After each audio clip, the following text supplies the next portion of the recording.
Good morning students. आज हम class 12th में मैट्रिसेस को आगे कंटिन्यू करेंगे। हमने लास्ट क्लास के अंदर ये देखा था कि सिंपल डिफरेंट टाइप्स की जो मैट्रिसेस थी वो, ठीक है, मैट्रिक्स की फॉर्मेशन कैसे होती है। आज हम कुछ ऑपरेशंस करने जाएंगे, ठीक है, operations on matrix you can say.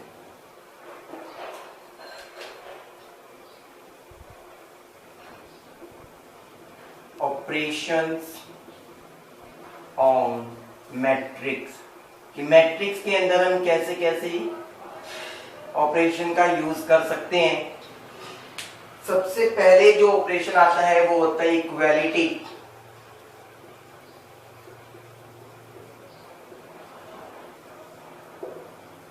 Equality operation, equality operation के लिए स्टूडेंट्स ये सब ध्यान रखना कि जो भी आपके पास मैट्रिक्स जिनको कंपेयर करना है उनका ऑर्डर सेम होना चाहिए। ऑर्डर शुड बी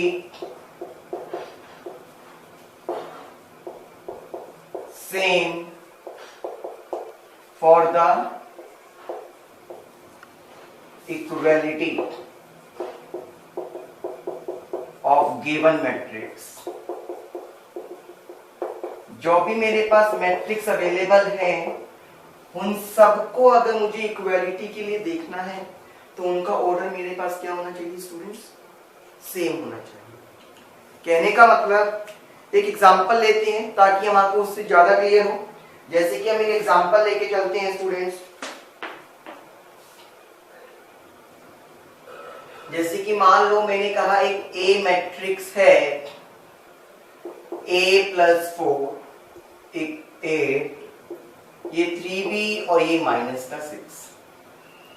एक B मैट्रिक्स आपके पास अवेलेबल है 2A+2, यहां पर 8, B² + 2, B² - 5B। ये आपके पास मैट्रिक्स अवेलेबल है। वो कहता है A और B की वैल्यू निकालो, फाइंड A एंड B।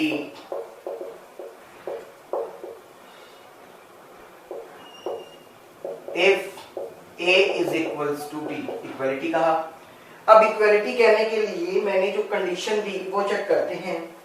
यहाँ पे मैट्रिक्स देखोगे तो 2 क्रॉस 2 की है क्योंकि 2 रो है और 2 ही कॉलम। यहाँ पे भी मैट्रिक्स क्या है? 2 क्रॉस 2 की है, यानी कि 2 रो है और 2 ही कॉलम्स हैं। तो स्टूडेंट्स मेरे पास ऑर्डर सेम है। मैं ये कह सकता हूं दोनों का ऑर्डर मेरे पास क्या है? सेम है। अगर ऑर्डर सेम है तो मैं इक्वल रख सकता हूं। अब इक्वल रखते हैं।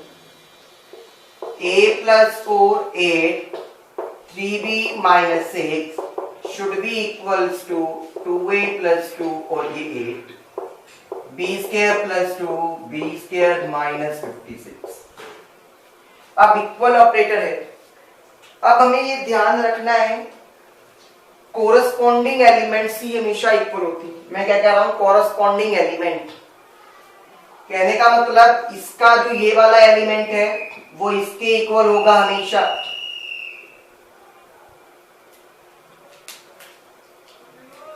ये वाला एलिमेंट आपके पास इस ग्रीन वाले के साथ इक्वल होगा।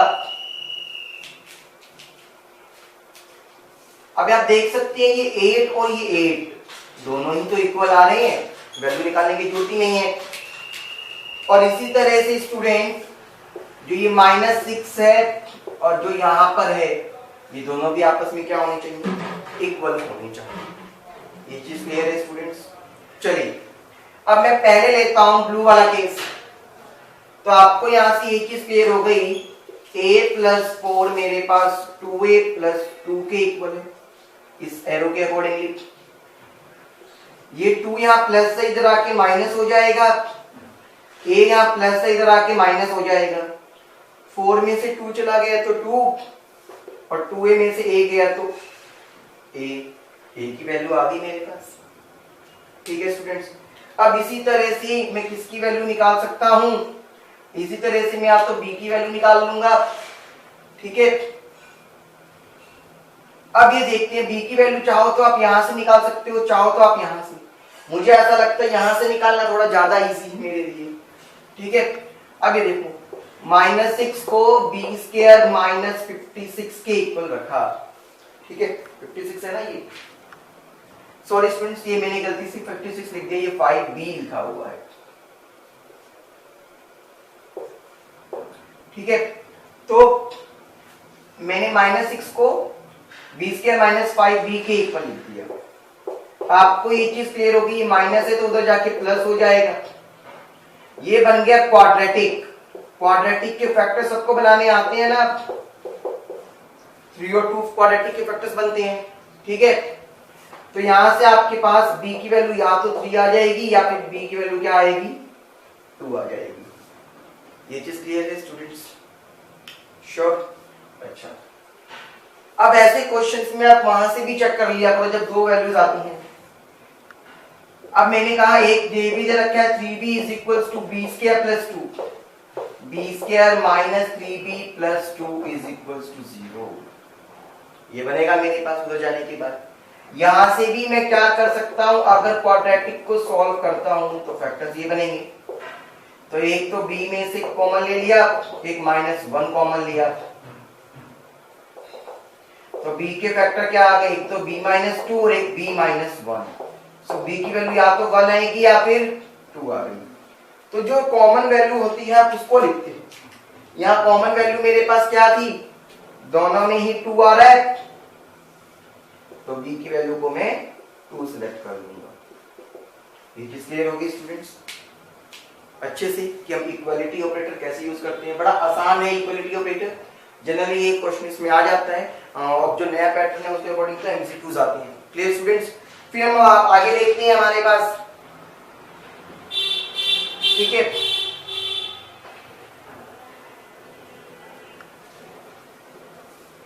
फिर जो नेक्स्ट आपके पास ऑपरेशन आता है वो है एडिशन।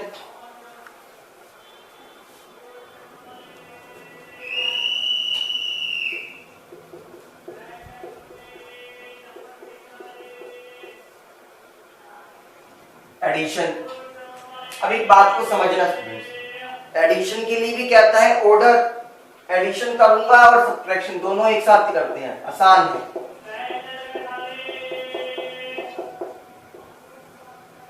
कहता है ऑर्डर दोनों में सेम होना चाहिए, ऑर्डर मस्ट बी सेम, क्योंकि आपको पता है एक बार में दो ही मैट्रिक्स को प्लस या माइनस करता हूं, ठीक है। एंड कॉरस्पॉन्डिंग एलिमेंट्स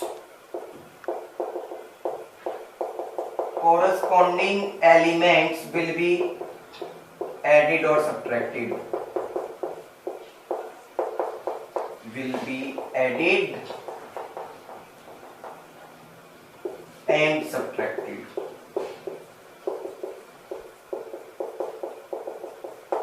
सिर्फ कॉरस्पॉन्डिंग एलिमेंट्स ही क्या होंगे, ऐड या सब्ट्रैक्ट होंगे। क्लियर? अच्छा मेरी बात को सुनना, जैसे कि मान लो मैंने एक एग्जांपल लिया, एक मैट्रिक्स है एक जिसमें एलिमेंट्स है 1 2 3 4, एक मैट्रिक्स है बी 1 2 5 6। मुझे इन दोनों के बीच में क्या करना है, a प्लस बी का ऑपरेशन यूज करना है। तो पहले मैं देखूंगा ऑर्डर को, ये क्या है 2 क्रॉस 2 और ये भी क्या है 2 क्रॉस 2। तो ये मेरे पास रिजल्टेंट मैट्रिक्स क्या आएगा, 2 क्रॉस 2 का आएगा। बनेगा क्या, पहले एलिमेंट को इस वाले से ऐड कर दो, 1 + 1 2, इस 3 को इस 5 से ऐड कर दो तो 8, इस 2 को इस 2 से ऐड किया तो 4, इस 4 को 6 से किया तो 10। क्लियर है स्टूडेंट्स? अब ऐसा जरूरी नहीं है कि एडिशन या इक्वालिटी ऑपरेटर सिर्फ स्क्वायर मैट्रिक्स में ही लगेगा, वो आपके पास किसी भी मैट्रिक्स में लग सकता है। जैसे कि मान लो मैंने कहा 1 2 3 4 5 6, एक मैंने यहाँ पे दिया 0 4 2 9 1 8। देखोगे तो यहाँ पे भी 3 क्रॉस 3 है, सॉरी यहाँ पे भी 2 क्रॉस 3 है और ये भी 2 क्रॉस 3 है। स्क्वायर मैट्रिक्स तो नहीं है ना, लेकिन दोनों का ऑर्डर क्या है, सेम, तो मैं अपना एडिशन कर सकता हूं। रिजल्ट हमारे को 2 क्रॉस 3 का ही मिलने वाला है, ये भी ध्यान रखिएगा। जैसे 1 के अंदर 0 को प्लस किया तो 1, इस 3 में मैंने 2 को प्लस किया तो 5 में मैंने 1 को प्लस किया तो 6, 2 में 4 को प्लस किया तो 6, 4 में 9 को प्लस किया तो 13, 6 में 8 को प्लस किया तो 14। क्लियर? तो मेरे पास एक नई मैट्रिक्स निकल कर आ गई जिसमें मेरे को रिजल्ट क्या मिला, मेरा 1, 6, 5, 13, 6 और 14। Clear students? अब अगर मुझे यहीं पर माइनस का ऑपरेशन लगाना होता, सिंपल जैसे मैथ्स में अलजेब्रा करते थे बिल्कुल वही करना है। 1 में से 0 गया 1, 3 में से 2 गया 1, 5 में से 1 गया 4, 2 में से 4 गया माइनस का 2, 4 में से 9 गया माइनस का 5, 6 में से 8 गया माइनस का 2। Clear students? ये हमने क्या करा, सब्ट्रैक्शन करी। क्लियर? चलिए अब आगे देखते हैं नेक्स्ट क्वेश्चन।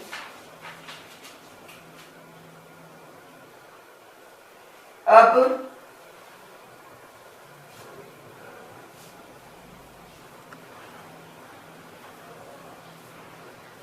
हमारे पास जैसे क्वेश्चन है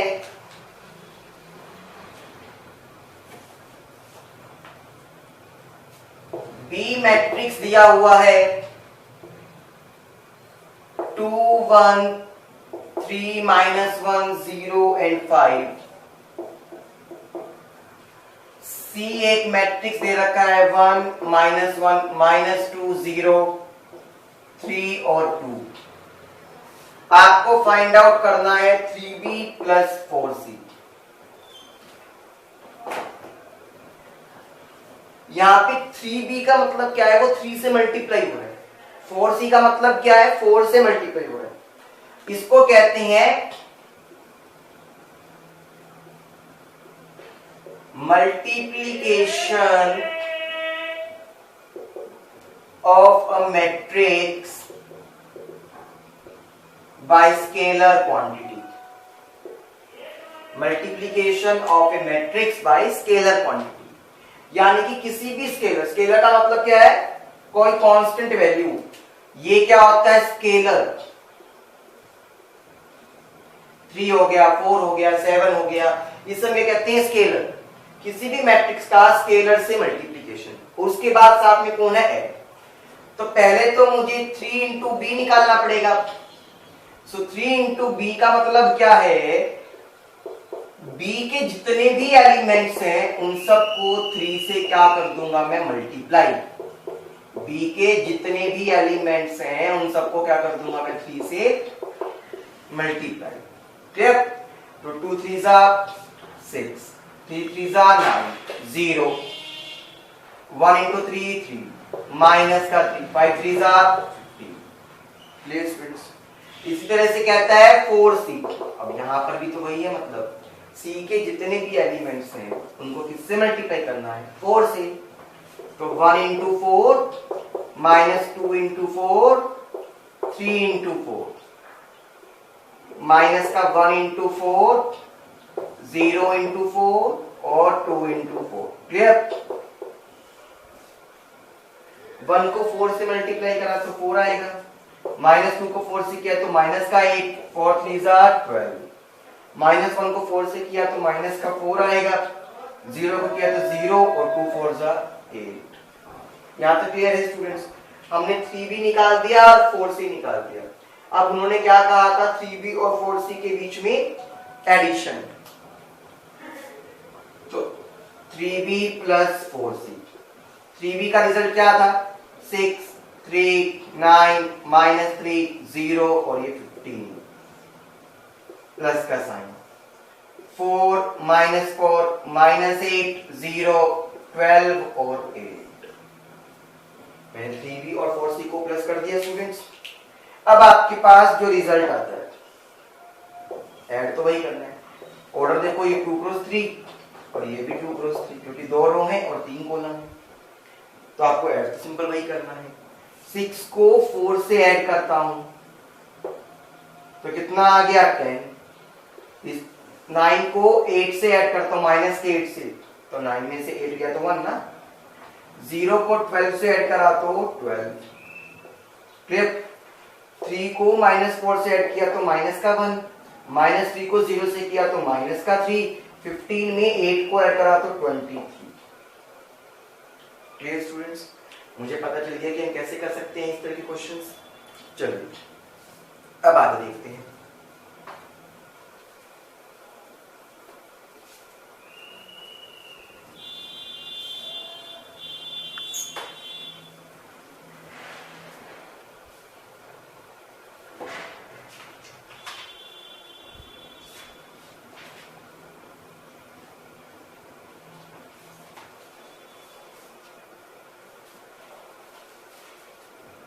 अब स्टूडेंट्स एक बहुत ही अच्छा क्वेश्चन है, वो ये कहता है cos theta into cos theta minus में sin थीटा, sin थीटा और यहाँ पे cos थीटा। sin थीटा यहाँ पर क्या है sin theta minus cos theta, cos theta और ये sin थीटा। यानी कि सिंपली आपको सॉल्व करना है स्टूडेंट्स इस क्वेश्चन को।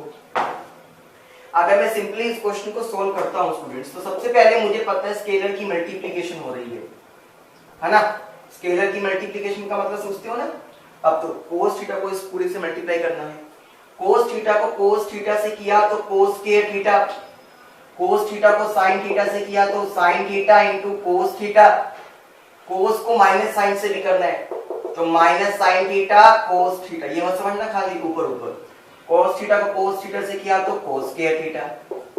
इसी तरह से मुझे इस वाली मैट्रिक्स में साइन से करना होगा। साइन को साइन से किया तो साइन स्क्वायर थीटा, साइन को माइनस cos से किया तो माइनस का sine theta into cos theta, sine theta को cos से किया तो sine theta into cos theta, sine को साइन से किया तो स्टूडेंट्स साइन स्क्वायर थीटा। मुझे लगता है ये तो सबको क्लियर है। अब ऐड करते हैं। ऐड पे जाने से पहले सबसे पहले तो मैं वही कहता हूं हमेशा, ये चेक कर लो कि कंडीशन क्या है। ये कहता है 2 क्रॉस 2 और ये भी क्या है 2 क्रॉस 2, तो एडिशन तो पॉसिबल है। तो मैं यहां पर क्या लिख सकता हूं cos स्क्वायर थीटा प्लस में sin स्क्वायर थीटा, दोनों को ही तो ऐड करूंगा। और यहाँ क्या आएगा student sin theta into cos theta minus में sin theta into cos theta. ये पूरा एक ही टर्म है, ध्यान रखना, इसको अलग अलग टर्म मत मान लेना। माइनस का sin theta into cos theta plus में sin theta into cos theta, यही आएगा ना स्टूडेंट्स। अब इधर क्या है cos स्क्वायर थीटा प्लस में sin स्क्वायर थीटा। अब स्टूडेंट्स एक बात सोचने वाली ये है,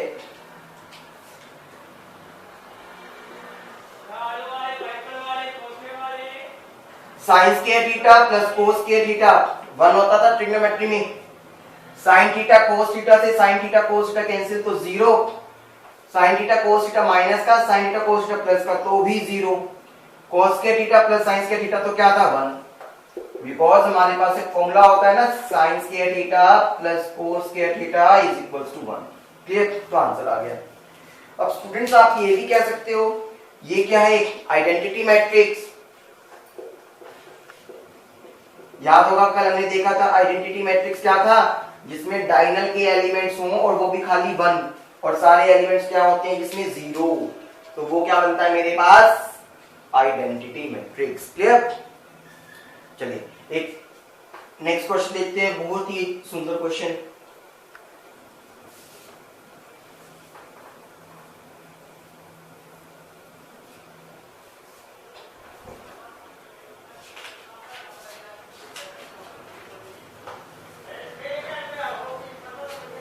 अब वो ये कहता है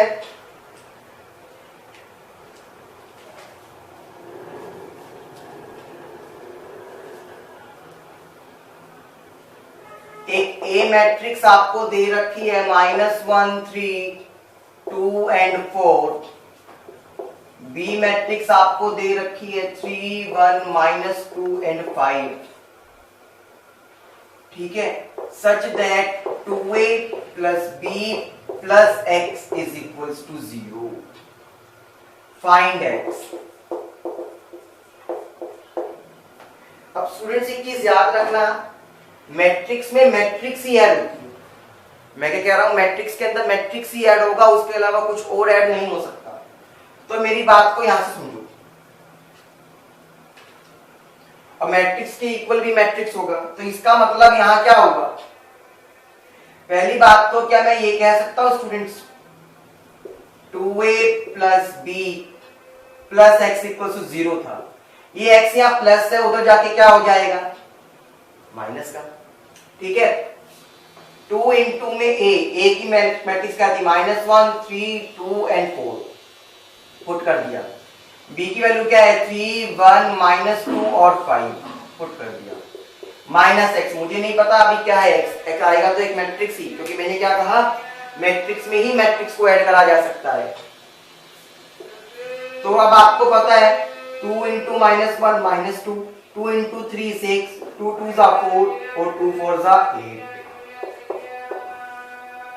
यहाँ पे क्या है 3 1 -2 और 5। क्लियर स्टूडेंट्स, ऑर्डर चेक करते हैं 2 क्रॉस 2 2 क्रॉस 2, तो मैं सिंपली ऐड कर सकता हूं। -2 में +3 करा तो 1, 4 में -2 किया तो 2, 6 में 1 को ऐड किया तो 7, 8 में 5 को ऐड किया तो 13। वो माइनस का साइन है, जैसे सिंपल मैथ्स में करते ये माइनस है तो इधर आ सकता है, तो क्या मैं इसको ये भी लिख सकता हूं स्टूडेंट्स -1 -7 -2 -13, क्योंकि माइनस से अंदर मल्टीप्लाई हो गया और मेरे पास क्या आ गया x नाम की मैट्रिक्स आ गई स्टूडेंट्स। हमें यही निकालना था, इसी बेसिक बोर्ड में आया हुआ क्वेश्चन है स्टूडेंट्स। Clear, thank you.